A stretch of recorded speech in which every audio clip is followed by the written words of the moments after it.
quantos livros escritos, Silvio? Essa é uma dúvida que até eu mesmo tenho. Não parou para contar, não? Ontem, sem querer, engraçado, né? Não sei porquê. Eu nunca procurei ler minhas biografias. Mas ontem. Perdão. Ontem caiu, eu estava fazendo uma pesquisa, e eu vi que eu era citado como num pé da pesquisa e remetia para uma página minha na Wikipédia. Eu tenho uma página na Wikipédia que é fake, que alguém fez, que é uma brincadeira comigo, que eu nem mesmo, porque eu tá lá, deixa tô lá. cagando andando para isso aí. Acho engraçado que o cara diz que eu fui campeão de boxe na juventude, fui o cara que pescou a piaba mais pesada Ex-lutador de boxe, né? Pois é. Essa é uma página fake. Aí eu descobri que tem uma página que é real. Como? Mas tem uma fake, tem uma real? Pois é engraçado isso. Porque o Wikipedia, inclusive, é chato, né, pra você colocar. Mas já me disseram, vai lá e pede pra tirar. Não, deixa pra lá. É aquela história, falei mal, falei. Mas vai ter uma que tem que não, só mas foi tem lutador de boxe. Tem uma que tá certinha. Não, tem uma que tem a minha biografia, quando eu nasci, etc, etc. E tem a lista dos meus livros. Lá tem 23. E tem um, por exemplo, que eu não coloquei. Outro dia eu fiz uma lista para um currículo e eu não botei um livro que tem lá, que é um livro que eu fiz com o Ziraldo. Olha. Que é o livro da dieta do menino O maluquinho. senhor passou pelo Pasquim também, né? Passei pelo Pasquim. Eu não lembrava, quando eu fiz o currículo, não lembrava que eu tinha. Graças à página. Essa página que alguém fez corretamente.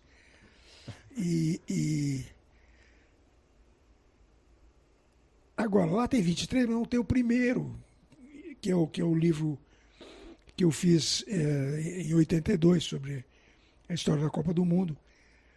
Não tem o livro que eu fiz em 96 sobre a história da Copa do Mundo. Então, a minha conta hoje dá 28. 28 livros. Mas, 28 assim. Por exemplo, o livro dos molhos. Eu tenho o primeiro livro dos molhos. Que é sobre gastronomia. Aí fui fazendo o livro dos molhos atualizado. Aí passou para... Tinha 330 receitas, depois passou para 400. Aí tive que fazer um pocket, caiu para 130. Aí me pediram para fazer um livro com 100 receitas. Então, eu conto isso como livro novo. Porque é um livro que me deu trabalho, eu tive que mexer, corrigir erros de anteriores. Agora, livros de receita, eu não sou um criador de receitas. Eu sou um compilador de receitas, eu sou um pesquisador. Claro, tenho as minhas receitas, mas o livro dos molhos de 340 receitas tinha 6 receitas minhas, que também são minhas, mas enfim, são receitas que saíram de algum lugar, que eu adaptei, melhorei. Não diria que são inéditas. Assim. Não, na gastronomia não, depois cada um vai fazer do seu jeito. Sim. Ninguém segue, a não ser doce, o passeria, que você tem que pesar tudo direitinho. A receita é uma questão de sensibilidade. Agora, eu tenho um livro que está aqui porque eu uso sempre, por exemplo. Esse é o Cozinha Clássica. Esse eu considero que é um livro de receitas, não são minhas, mas além de eu ter pesquisado receitas históricas, eu conto a história dos pratos. Então, ali tem, não vou dizer que literatura, mas tem pelo menos jornalismo. Agora, quando você fala em livros, eu tinha um grande mestre chamado Ulisses Alves de Souza, foi o meu primeiro professor na Veja, uma história que obviamente marca a minha vida. A primeira matéria que eu fiz, que eu levei para ele, era uma tentativa literária de fazer uma matéria. Você imagina, não era nem jornalista, era um bostinha. Aí levei para ele, ele olhou para mim e disse: "Você quer uma composição infantil?" Ele me destruiu. Só que não me cortou. Era um curso, começaram 400 pessoas, foram cortando e sobraram umas 60, 70 que ficaram na primeira redação da Veja. Anos mais tarde, o Ulisses virou para mim e disse, ele me deu ele guardou. Disse, eu guardei isso aqui, porque eu sabia que você ia entrar para a história. A tua primeira matéria, que eu chamei de composição infantil, era uma puta matéria. Estava muito bem escrita. Você fez uma coisa que mais tarde foi chamada de New Journalism, novo jornalismo. Ou seja, a tentativa de fazer literatura numa reportagem. E ele me esculhambou porque ele sabia que me esculhambando ele ia me Ganhar um nome também. Ia me fazer, não. Ele ia me fazer me aperfeiçoar cada vez mais. E já, Qual é o livro? Ulisses já está no céu. Qual é o livro do senhor? Quando eu lancei o livro da máfia, o primeiro, que foi O Vendetta, que virou... Sobre a máfia siciliana. Máfia só existe máfia siciliana, olha ali na minha porta. Sim. Outro dia me perguntaram, mas máfia calabresa, a máfia calabresa é Ndrangheta. Máfia russa tem outro nome. Máfia chinesa, tríade. Máfia japonesa, yakuza. Máfia é só siciliana. Aliás, não é nem máfia, é mafia. Mas enfim, isso é uma longa história. O O Vendetta, que acabou virando novela na Record, virou a novela Poder Paralelo, do Lauro César Muniz. Quando eu dei o O Vendetta para o Ulisses, ele leu, disse, puta livro, mas não é literatura. Você ainda está fazendo um new jornalismo muito bem escrito, mas é new jornalismo, é novo jornalismo. Literatura eu fiz quando eu escrevi O Em Nome do Pai dos Burros, que chegou a finalista do Prêmio São Paulo de Literatura em 2012. Ele foi escrito em que ano? O Em Nome do Pai dos Burros? Esse livro foi escrevendo do correr da vida. Um dia eu resolvi lançar, porque eu vou morrer sem lançar esse livro, então eu lancei. Mas esse é literatura. Porque existe uma diferença entre você fazer uma novela, o Vendetta tem informações verdadeiras e tem ficção. Mas é um thriller, é um livro de mistério. Não é um livro que, digamos que tem uma preocupação cultural de transformar a linguagem. Em Nome do Pai dos Burros tinha essa a expectativa de ser um livro transformador.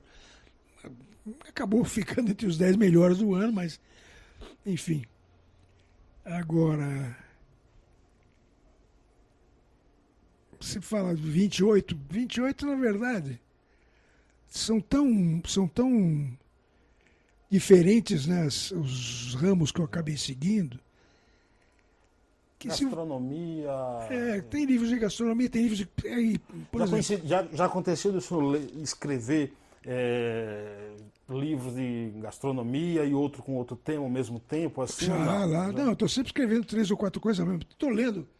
Você olha a minha mesa aqui, olha quantos livros eu tenho ali em cima. Eu leio uns 4, 5 livros ao mesmo tempo. Agora, eu acabei de ler O Cartão Vermelho, escrevi sobre ele no R7. Eu li o livro da Thaís Oyama sobre o governo atual, o Tormenta, que é um livraço.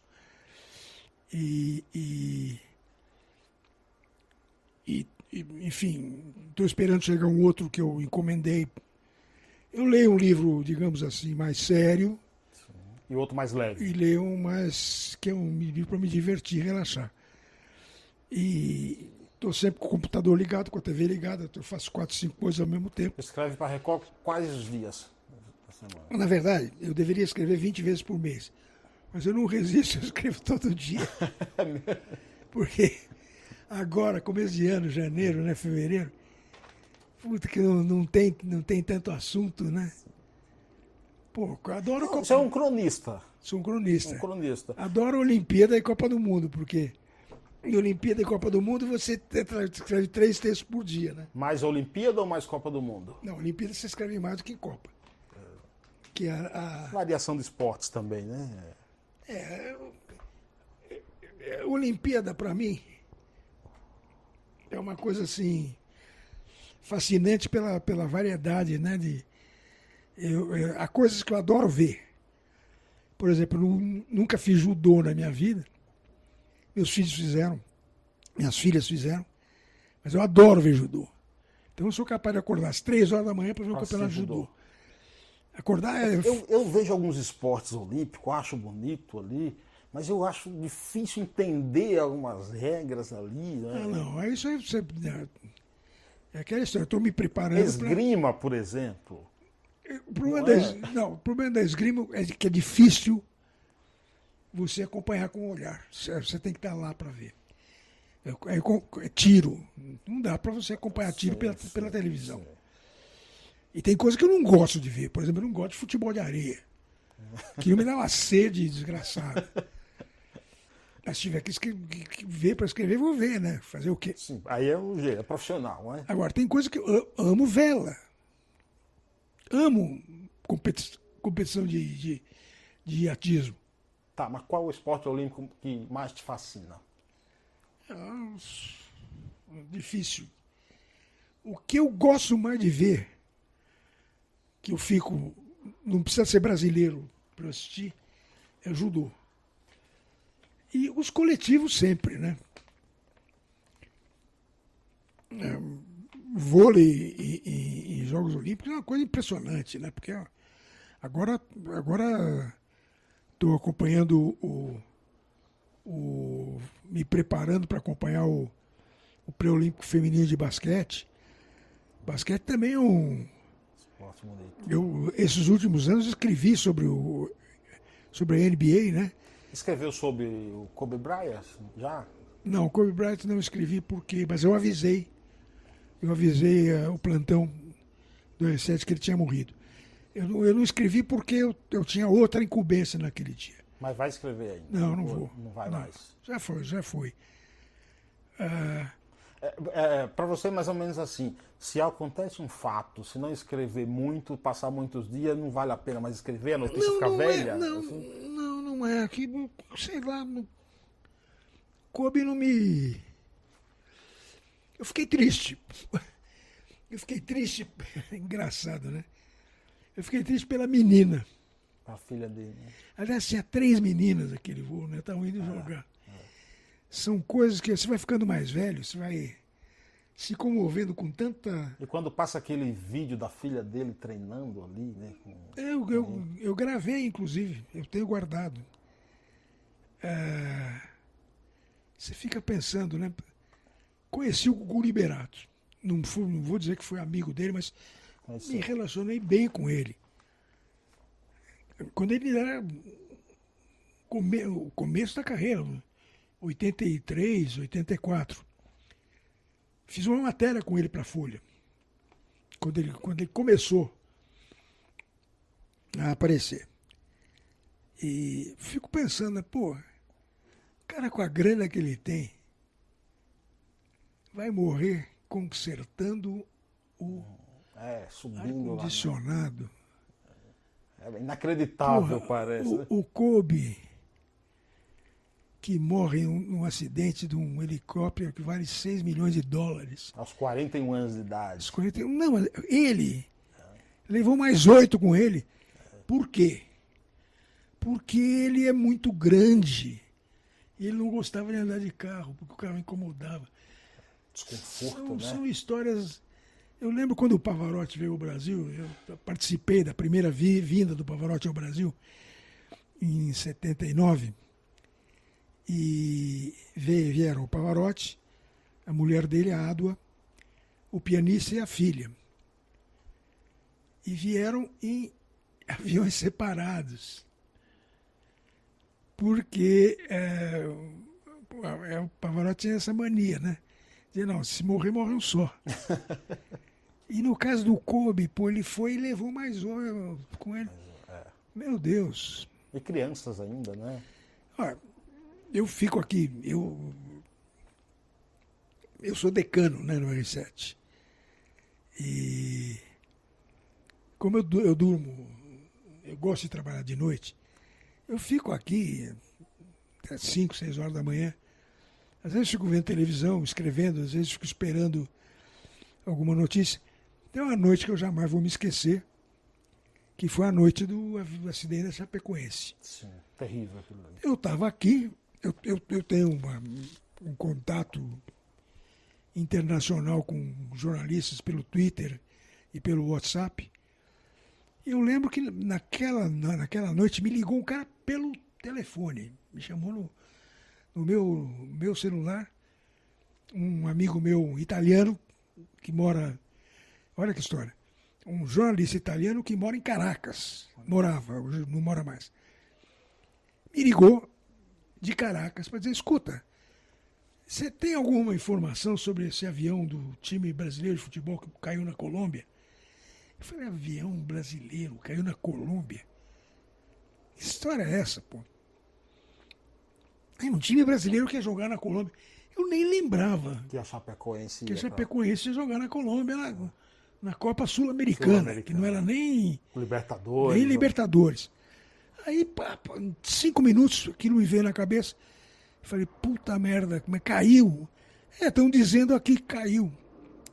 É a coisa do jornalista, né? Sou arquiteto, mas trabalho com gastronomia, mas a vocação de jornalista ela é permanente. Caceta. Tá. Chamei um amigo meu em Cali, que já estava sabendo do acidente. E ele me disse, eu vou te dar o Twitter da Defesa Civil da Colômbia. E liguei no micro. E fiquei acompanhando as imagens do Twitter da Defesa Civil pelo... Porra, liguei para Record. Na hora. Na hora. Isso era 1h da manhã. Ninguém sabia de nada. Ninguém. No Brasil sabia... Ninguém sabia de nada. E nessa altura eu fico pensando, puta merda, tem um grande amigo que estava nesse avião, que era o Mário Sérgio. Mário Sérgio. Falei, puta que pariu, o Mário está no avião. Eu vou ficar aqui, de olho. E a Record foi... eu lembro que eu A liguei... Record, o R7 pautou Tudo. Eu lembro que aí mobilizei, tinha o pessoal do plantão, chamou mais gente para ir para a redação. Num certo momento, inclusive, alguém me disse lá, eu fiquei chefe, porque eram estagiários, né, que ficavam de madrugada. Eu acabei meio que comandando a cobertura à distância. Um cara me ligou e disse, pô, tô com a lista de passageiros. Eu falei, não dá lista de passageiros. Enquanto não tiver confirmação. Primeiro, a família também primeiro tem que avisar a família. E isso eu lembro de uma história que também me marcou profissionalmente. Começo dos anos 80, tinha um vizinho aqui, um querido amigo, que era casado com uma aeromoça da Varig. Quando caiu um avião da Varig no Ceará. E naquela época eu acordava mais cedo e escutava a Jovem Pan. E a Jovem Pan deu uma lista dos passageiros do avião e eu reconheci o nome da mulher do meu vizinho. Falei, cacete, mas puta merda, como é que eles fazem isso? Na época eu tinha uma coluna na Folha. Eu escrevia 3 vezes por semana na Folha, escrevia sobre o que eu quisesse. Chamava Transa Cultural. O nome quem deu foi o saudoso Cláudio Abramo. Escuta, caí de pau na Jovem Pan. Pô, como é que vocês dão uma lista? Sem que a família... E sem ter a certeza de que morreram as pessoas. Porque estavam ainda procurando sobreviventes. Sim. É um risco. Não tinham morrido todas as pessoas no avião. Caí de pau na Jovem Pan. No dia seguinte, a Pan começa um editorial contra mim. depois acabou ficando um grande amigo meu, o Fernando Pacheco Jordão. Fernando Pacheco Jordão, não. Fernando Vieira de Mello. É um ícone do jornalismo radiofônico no país. O Fernando escreveu o editorial e pediu para um grande amigo meu, que era o Joséval Peixoto, ler. O Joséval me ligou na época e disse: pô, eu vou ter que falar mal de você. Eu falei: não, imagina, teu trabalho. O texto não é seu. Você tá lendo, você é locutor. E aquilo criou um mal-estar. Jovem Pan, Silvio Lancelotti, porque aí a Folha me defendeu. E o meu vizinho me defendeu e processou a PAN. Então, você vê só, por causa de uma bobagem. Dá um constrangimento. Como se dá a lista de pessoas fosse um furo de reportagem, de quem morreu, acabou criando uma discussão que, a passados anos, a Copa de 90 na Itália, o Fernando Vieira de Mello me pediu para escrever boletins para ler. Não, quero você na Jovem Pan. Mas eu estou pela Folha. A Folha pagou minha passagem, minha estada, eu não vou trabalhar para ninguém. Tenho autorização para fazer eventualmente um jogo para a Band, porque também trabalho. Mas a minha prioridade aqui é a Folha, eu não vou. Quando voltei, ele me convidou para ir para a PAN. E aí fomos até almoçar e tal. Ele lembrou dessa história, eu lembrei da história. Mas ficou marcado, né? Nesse dia da Chape, eu falei: não dei lista nenhuma. Sim. Antes de uma confirmação. Porque eu tenho gente querida nesse voo. E quem tem que saber primeiro é a família, né? A família. Aí, uma certa hora, a Mara, mulher do Mário, ligou para perguntar se eu tinha confirmação. Eu menti para ela. Falei: não tenho, Mara. Quando você não receber essa informação oficial, eu não recebi nenhuma informação oficial. Eu sei que o Mário está num voo, eu sei que é sobrevivente, mas eu sabia que ele já... Dia 11 agora vai completar um ano da morte do jornalista Ricardo Boechat, que também morreu. Grande figura. Era amigo, tinha contato com Não, ele? mas eu conhecemos aquela história, você vê no restaurante um colega jornalista, você cumprimenta como ele te cumprimenta. Mas sempre foi um admirador do Boechat. Eu adorava o Boechat na rádio. 7h30 da manhã, né? Nas 7h30 não, já era um pouco mais. Porque na época eu ainda ia para a ESPN e sempre pedia para o taxista botar na... E é um cara que faz muita falta, Band. né? Muita falta, porque era um cara charmoso, bem-humorado, inteligente, culto.